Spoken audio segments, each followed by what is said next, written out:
The federal government announces new cyberbullying legislation. The RCMP is launching its own investigation into the Senate scandal, and Kanye's joyride sparks controversy. Humber News starts now.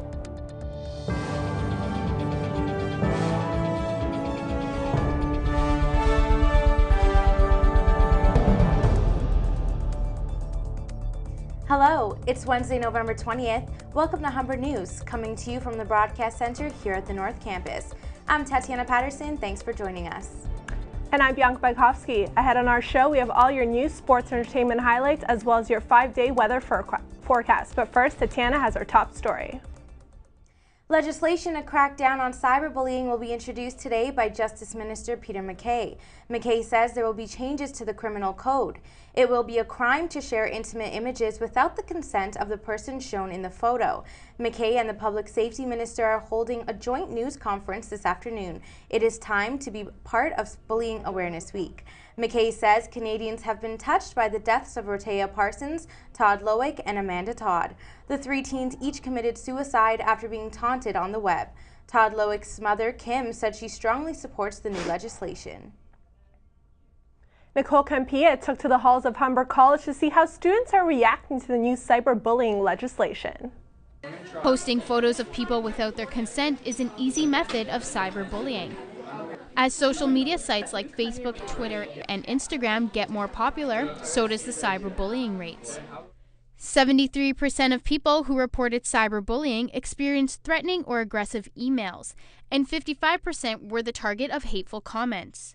Andrew Tibbetts, Student Success and Engagement Counselor, told Humber News that cyberbullying is a huge issue and he agrees with the legislation. The fact that someone could send a picture out without your consent is totally wrong. So the fact that now you need someone's consent before you can send out an intimate picture of them, that makes a lot of sense. It's a good place to start, but we're going to have to keep thinking about this and address other issues. Humber students weigh in on the new legislation policy. So if that's going to help expedite the process and deal with it as an assault, then of course. The internet is such a new thing in terms of like government and laws and stuff, and so there's definitely not a lot of legislations about it, and it definitely has to be addressed by the law as well. They're very appropriate. It's a very good idea, but I don't think it's going to be as effective as everybody seems to think it is. Although cyberbullying has taken the lives of many young people, there is a solution. In addition to the new legislation, Humber offers free confidential counseling services for students who are looking for someone to reach out to. Nicole Campea, Humber News. Prime Minister Stephen Harper's former Chief of Staff Nigel Wright and Senator Mike Duffy are being investigated by the RCMP for corruption offenses. The investigation relates to the $90,000 check Wright gave Duffy to pay off Senate money he improperly claimed. The RCMP's lead investigator says there are reasonable grounds to believe there have been bribery, fraud on the government, and breach of trust offenses. The allegations have not been proven but may indicate a much bigger role being played by the PMO than has been acknowledged to date. Board members of the Toronto Transit Commission are considering a proposed fare hike in a special budget meeting today. TTC staff are recommending a 5-cent increase for the price of a single adult token. If approved, the price would rise from $2.65 to $2.70. The proposal also includes proportionate increases for all fares, in an effort to balance 2014 operating budget of about $1.5 billion.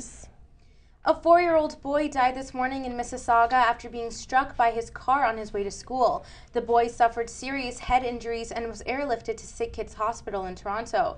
Police say the incident occurred shortly after 8 a.m. near Artisan Drive Public School, where the victim was a student. The boy was walking with a parent at the time. Peel Regional Police are still investigating.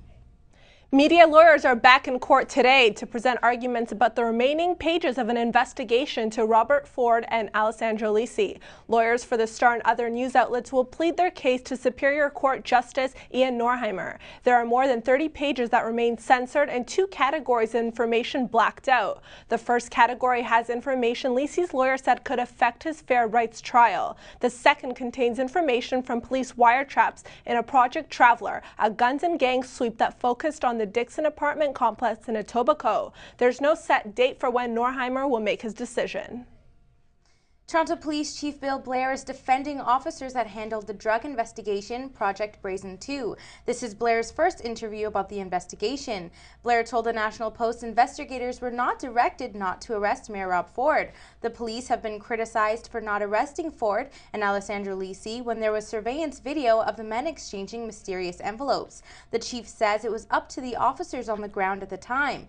Lisi was arrested in a raid in Etobicoke on October 1st, and October 31st he was charged with extortion relating to the video that allegedly shows the mayor smoking crack cocaine. With exams right around the corner, Humber Student Federation is giving students an opportunity for some much-needed pampering. Today, Sarah Ray has the details.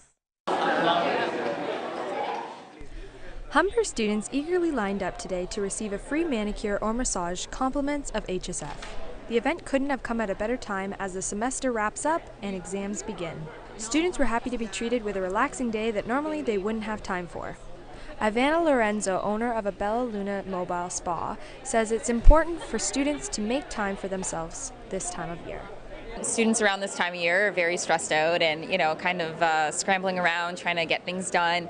So I think they need to realize that taking some time away and putting some time aside for themselves and de-stress a little bit and sort of, enjoy some relaxing spa services. Teresa Hocko and the team from the Massage on Wheels say they know the students appreciate getting pampered during this time. Just that little bit of anticipation, knowing that they have some stress relief to come to, is a really great thing. Abigail Rosales, a third-year media studies student, says her massage and manicure certainly relieves some tension.